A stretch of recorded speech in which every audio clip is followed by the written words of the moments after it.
Ready, and working! My name's Miguel Castro, and I play Magnet. Jacob Smith, and I play Squid. Brendan Jefferson, and I play X-Ray. You said? Yeah. All right, Shia LaBeouf, and I play Stanley.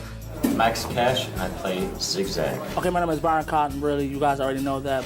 I think I'm the set comedian. I'm a Mac Daddy, you know. And I play Armpit. I'm Cleo Thomas. I play Zero, a very quiet kid. Zero. Working with these kids has really been one of the high points of my life as a director because they are raw, they are in some ways untrained, and yet that honesty comes across on screen.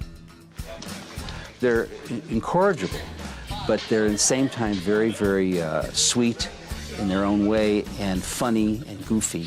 And they have some depth to them as characters. Lewis created some really interesting kids in the book that we were able to bring to life.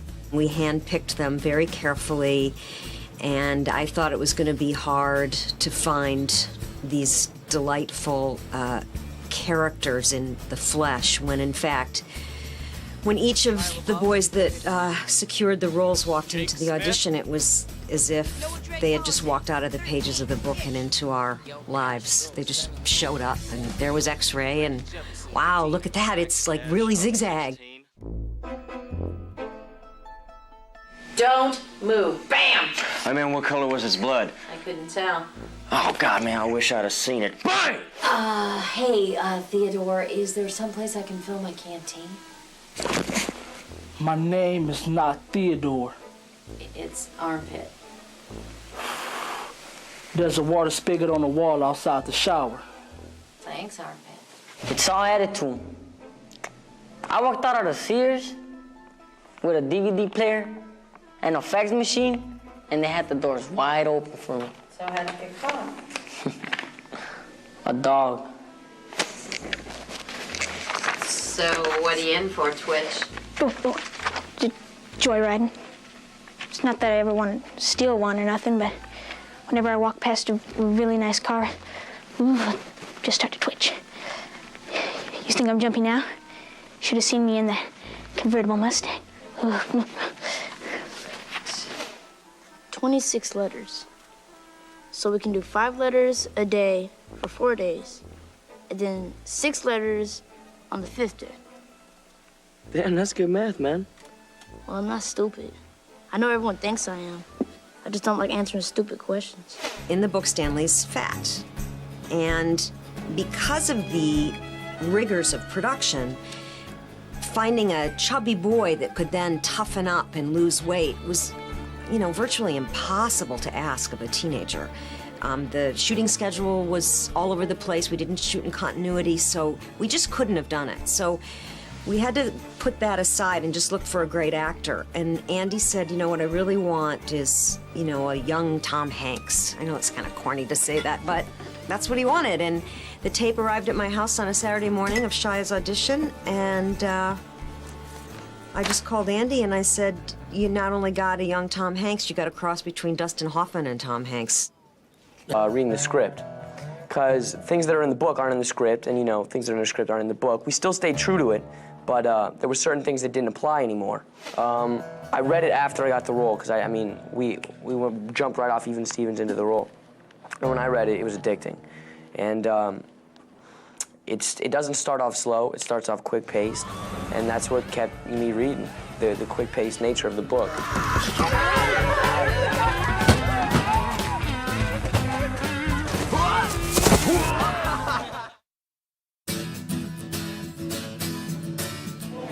Boot camp. It's crazy. We had to go to boot camp because physically, to be in Ridgecrest where we were shooting, where it's 156 degrees ground level in the holes, you got to be in shape. And so they hired our stunt guy, Mr. D. Mr. D. Yeah, he was a trainer. He was kind of tough. Yeah, he was kind of tough. He would trick us into, like, we had to pick a number between 1 and 10. Yeah. And then he would say, okay, 3. If you say 4, it'd be like 4-minute run, let's go. Yeah, and then if you say, like, all right, pick a number through 1 to 30. And if you say 2, all right, 2-second rest. And just give you a 2-second rest, and you're like, all right, 50 push-ups, and it'll just be incredible. We have to, it'll be crazy. We'd have to, like, climb up a rope, and we did shovel drills. And when you're shooting in a place like that, it's almost like Mars, you know? Nobody's used to what's gonna happen. Nobody knows what's gonna happen. There's dust tornadoes going on every 5 minutes. There's whiteouts, like the sand gets so, it gets thrown in the air and then you can't see anything. I've never been on a movie where I've had to rehearse. Like, I'll be rehearsing, and then all of a sudden, a dust tornado will be coming towards our set. Like, you gotta run in a van right away. That's never happened to me, where I'm scared for, like, my safety because I'm doing a rehearsal and there's a dust tornado. Never. And that was what this movie was like. A lot of it's real. A lot of it's really happening. The twister that they captured, that was happening behind us. That stuff really happened. And it was about 120 degrees some days, with winds up to 50 miles an hour sometimes, dust blowing. So these kids literally felt like they were in this camp. This is a map showing where all of the holes are, and it's not like we could just dig a bunch of holes. For example, in Stanley's tent, there are 7 kids. Stanley comes out to dig his first hole. We see him 5 times during the day. We see him once, they haven't started, and then as the day goes along, the holes get deeper and deeper. Well, this means that we had to have 5 different phases of the holes. We had to dig those 7 holes 5 times. So after each scene, the camera crew could like walk over there, all the kids would be in the same position, but their holes would be a little deeper, and then film them again, and then they'd move again, and we'd film them again. You done already? Don't you know, man? It's like the fastest digger in the camp. He's a mole. I think he eats the dirt. 5 foot hole, he's 2 feet tall. How's he do it? Don't know. Thank you, boys. You've been a big help. Holy. Get back. Oh, my God. Oh, this was like working with lizards? Lizards, yeah. They're so neat. I mean, I don't want to eat them and stuff, man. I'd be hungry and just want to take a bite, just put it on a hot dog bun, just eat a lizard, you know what I'm saying? Which he tried, by the way. Stop it. You go out there, there's lizards all over the place. You don't know if they're gonna attack you or, you know, come up and pee on your shoe. You don't know what they're gonna do because you've never been around them. You know, you don't know how to deal with a lot of stuff because it's never happened. The movie takes place in Texas, but there are no lizards like this in Texas. So in our research, we found that the Australian bearded dragons gave the producers the look that they wanted for the movie. We used 14 lizards. 4 of them played the principal part. The rest were background atmosphere lizards. In the movie, they're supposed to be poisonous. In reality, they're just the most wonderful reptile that you could get if you were going to have one. Yeah, they just show on you that, like, I had one sitting right here trying to make out with my ear, kept licking it. I mean, they're like little hot dogs. Have you seen them? But, yeah, they were pretty cool. I didn't know that this was the shout-out segment on the DVD. It is. But I just wanted to say, you know, that I think we all learned a lot on this film from each other. You know, me being from New York, I learned a lot of stuff from these cats being from LA. Yeah. And I really think that the movie's gonna be good. I really think that Andy, the director, did a really good job on it. Yeah. And you know, I think that just X out that little part. You know, I think that everyone did a dope job. You'd be surprised what you can accomplish once you set your mind to it. Tim Blake Nelson.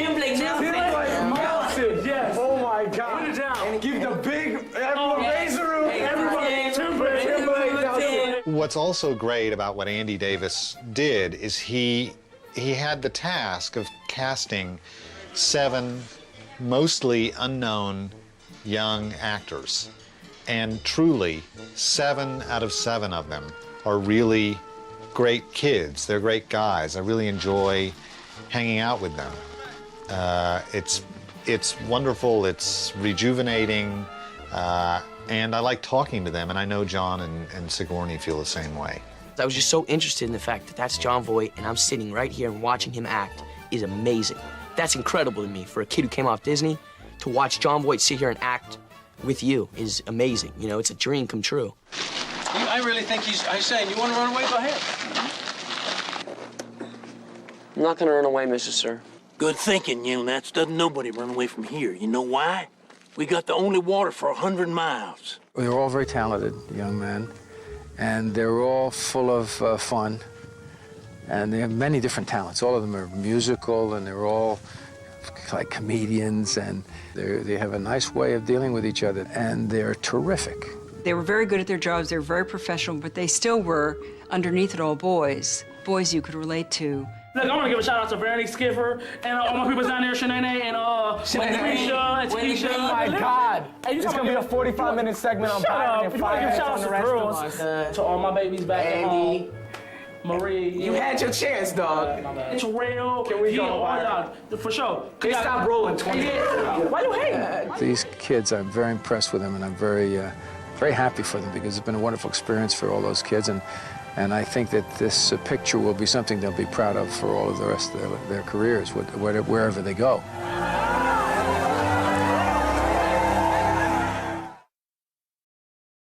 Is this where you want to be when Jesus comes back?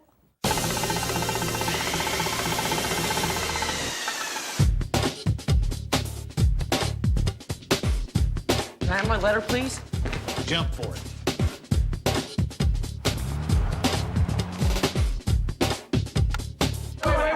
Wait! I'd like to make a special thanks to something in this movie that's helped us all out. Cleo's hair.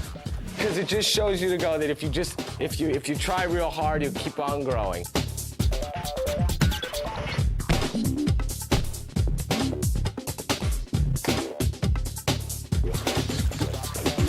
I'll just thank my mother and my father for being the most brilliant people, and Brianna Lamar, because I love her more than anything in the world. Oh my God. Who's these guys? You think I got no brains in my head?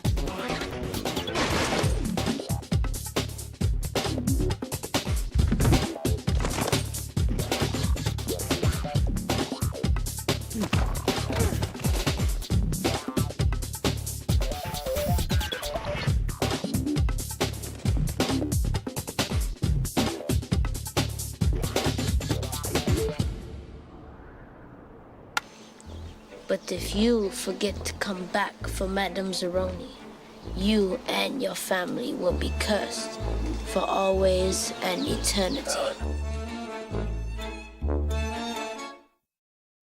See, here's the book as it appears in the stores at this moment in time, a dazzling blend of social commentary, tall tale, and magic realism. Our daughter fell in love with this book named Holes by Louis Sachar, and she came running up to me and she said, "Mommy, you should play this awful person, the warden in Holes." And I sort of glanced at it and I read her making these boys dig holes in the desert. You know, she stood there, you know, this sort of shapely redhead. And I have to say, it was, I read the book after I was sent the script, but I never forgot. She loved that book. Her whole generation just loves the book. And the fact that they had gone ahead and gotten Louis to write the script, I thought was such a great move. I moved from San Francisco to Texas in 1991. And the hardest part was just the long, hot summers. You know, you kind of expect it to be hot in July and August. But it's still, and the summers just drag on to September and October, and it's 95 degrees out. It was just really miserable. And when I first started writing Holes, I just was writing about the heat. It was almost like therapy. And I imagined this boot camp for kids where they'd have to dig under the hot sun every day. And the story just kind of grew from that. I had the place before I had any of the characters, but it was never my intention to make it a grim story. It was always going to be a kind of a fun adventure story. So I knew from the beginning that even though they were digging to build character, that there'd be buried treasure and that there'd be an escape and all that. But the story just sort of, just grew as I wrote. Well, Miss Catherine, I guarantee that roof for 5 years, if there's anything else. The windows won't open, and the children and I would enjoy a breeze now and then. I can fix that. My writing routine's a lot different from when I was writing a novel to writing a screenplay. When I write a novel, I write maybe only for the first draft, maybe an hour, hour and a half a day. And on any day, if somebody asked me, how'd it go today, I probably would have said, oh, nothing. It was a wasted day. I didn't do anything. It took me a year and a half to write Holes, doing a few pages a day. And somehow all those wasted days, when you put them together, it turns into something. And during that whole time, I never talked to anyone about what I'm working on, never told my wife or my daughter anything about the book. I might say, after 6 months, I might say, I finished the first draft today. And then, after a year and a half, I probably did 5 drafts and finally let someone else see it. With the screenplay, it's a much more collaborative effort. One of the joys of making the movie to me was working with Louis Sacker, who, originally said, oh gosh, I don't know anything about Hollywood, and I'm afraid I've heard horror stories about what's happened to writers who sell their books to Hollywood filmmakers and producers.